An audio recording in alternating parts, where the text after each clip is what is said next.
جھکتے ہیں آپ نیچے اللہ اکبر کہہ کر, تو گویا اب آپ نیچے جھک گئے.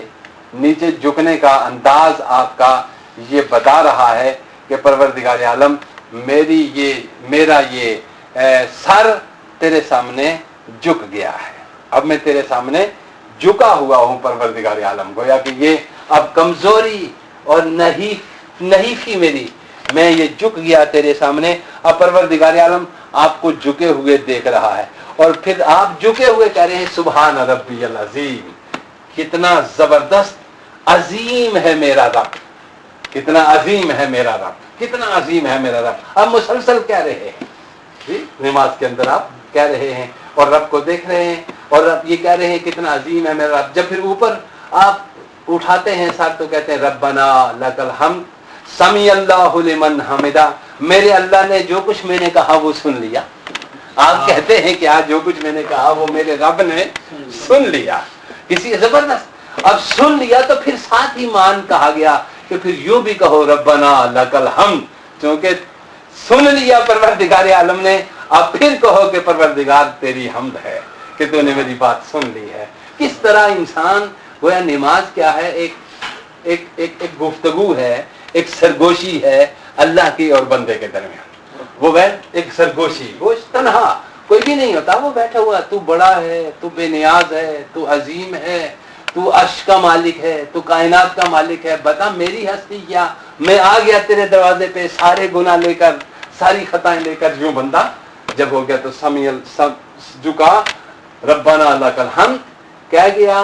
اب جب اس نے سن لیا, اس کی حمد ہو گئی. اب لازمی ہو گیا بندے کے لیے کہ وہ سر زمین پہ رکھ کے یہ کہے سبحان ربی الاعلی, پروردگار تو واقعی بہت بلند و بالا ہے, تو بہت عظیم ہے, تو بہت بڑا ہے. میں کہاں اور تیری ذات کہاں, اور میرے جیسے شخص کی بات تو نے سن لی, میرے جیسے انسان کی بات تو نے سن لی, میری بات بھی تو, یعنی حیرت میں پڑھ کے بندہ سجدے میں گر جاتا ہے. سبحان ربی الاعلی, پروردگار تو واقعی بڑا ہے, تو واقعی بڑا ہے, اور تو نے میرے جیسے ایک کم علم, کم ہنر, ایک کم شکل, میری صورت بھی نہیں, کوئی میری سیرت بھی نہیں, کوئی میں اتنا بڑا بھی نہیں ہوں, تو نے میری بات سن لی ہے.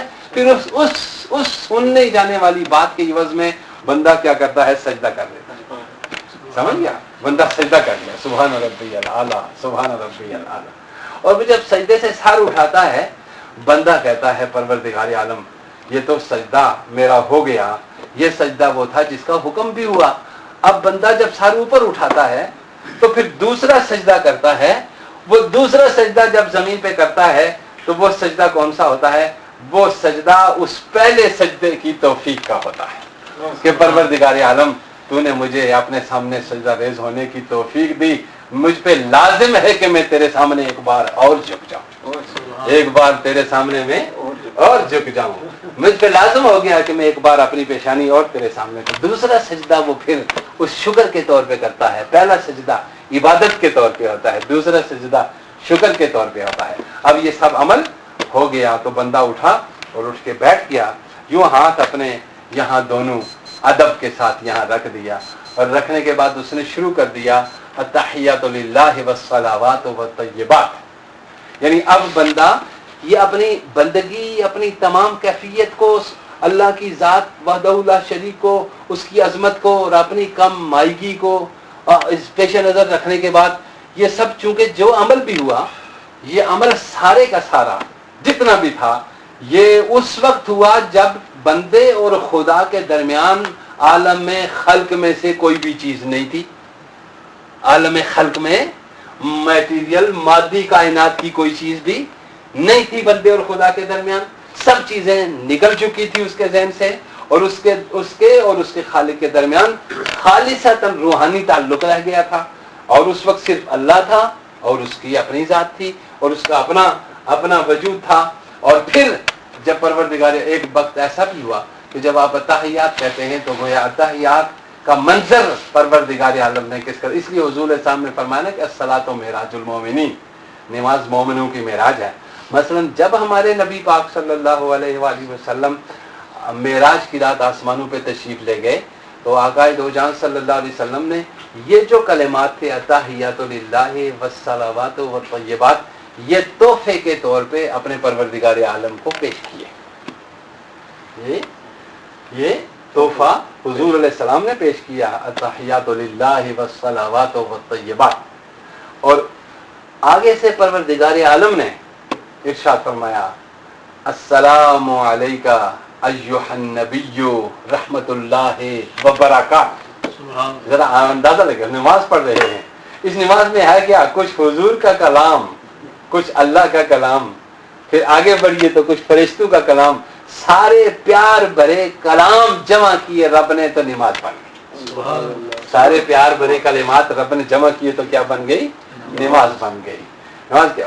حضور علیہ السلام نے جو تحفہ پیش کیا تھا وہ تھا تحیہ. اب جب پڑھتے ہیں التحیات للہ والصلوات والطیبات, یہ تین تحفے ہدیے کے طور پہ ایک گلدستہ اللہ کے حبیب نے اللہ کو پیش کیا. نہیں, اس میں رنگ رنگ کے پھول تھے. التحیات للہ والصلوات والطیبات یہ تین چیزیں تھیں. انشاءاللہ پھر کسی وقت اس کی پوری تشریح سمجھا کے میں بتا رہا ہوں. یہ گلدستہ جاتے ہوئے حضور لے گئے اللہ کے لیے جب ملاقات ہوئی. پھر پروردگار عالم نے ویلکم کرنے کے لیے ایک گلدستہ اپنے حبیب کے لیے رکھا ہوا تھا. اس گلدستے میں جو چیزیں تھیں وہ کیا تھا؟ السلام علیکہ ایھا النبی رحمت اللہ وبرکاتہ. یہ جملے کس کے ہیں؟ اللہ کے. پہلے جملے کس کے تھے تحفے کے طور پہ؟ حضور علیہ السلام کے. اب جب التحیات پڑھیں گے آپ, مجھے بتائیے آپ کا خیال کدھر جائے گا؟ جب کیسے؟ جب آپ پہلے جملے پڑھتے ہیں تو آپ فوراً اس معراج کی اس کیفیت پہ پہنچ جاتے ہیں جو آپ بھیج رہے ہیں اللہ کو. نہیں, حضور علیہ السلام وہ گفٹ, اور اب حضور نے جو گفٹ دیے قیامت تک وہی تحفے آپ لے کر اللہ کی بارگاہ میں جاتے ہیں. تو فرمایا یہ اس لیے یہ معراج ہے مومن کی. تو پھر فرمایا السلام علیکہ ایھا النبی رحمت اللہ وبرکاتہ. اگلا جملہ کیا ہے؟ السلام علینا وعلی عباد اللہ الصالحین.